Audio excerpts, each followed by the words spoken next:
তারা যদি ভালো মানুষ হইতো আমাকে ওই সময় যাইতে দেওয়া হইতো। আমরা আমাদের বাচ্চাটা নিয়ে আসছি আর ওদেরকে তালা মেরে আটকাই রাখছি সবগুলো বাচ্চাগো। অভিভাবক ও শিশুর এমন অভিযোগে রাজধানীর বনশ্রীর একটি ফ্ল্যাট থেকে শনিবার 10 পথশিশুকে উদ্ধার করে পুলিশ। শিশু মোবারকের অভিভাবক মনির হোসেনের দায়ের করা মামলায় অদম্য বাংলাদেশ নামক স্বেচ্ছাসেবী সংগঠনটির 4 সদস্যের 3 দিনের রিমান্ড মঞ্জুর করে আদালত।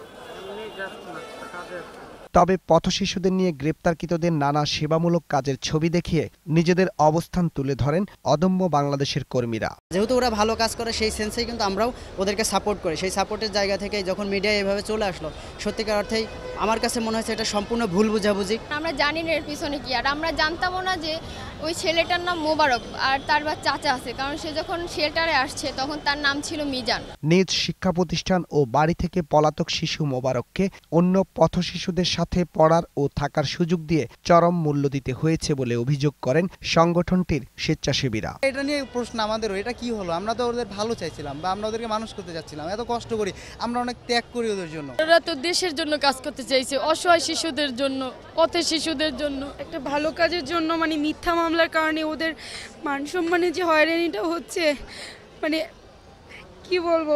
রিমান্ডে নিয়ে 4 স্বেচ্ছাসেবককে মারধর এবং চাঁদা আদায় করারও অভিযোগ করেন পরিবারের সদস্যরা। যারা ওখানে আটকা পড়ছে তারা নিজেরাই বলতে বাধ্য হচ্ছে, তোমরা টাকা দাও, তোমরা এক্ষুনি টাকা দাও। ছেলেকে আমি লেখাপড়া করাইছি খুব কষ্ট করে, এই পর্যন্ত আমার ছেলে এই ফাংশনে এইভাবে জড়াবো এটা আমি কোনো সময় বিশ্বাসও করি না। ভালো কাজ করতে গিয়ে যদি এভাবে হোঁচট খাই দেয় তাহলে তো ভবিষ্যতে আর এই ধরনের কাজে কেউ আগাই আসবে না আর কি। তবে এসব অভিযোগের বিষয়ে পুলিশের কোনো বক্তব্য পাওয়া যায়নি।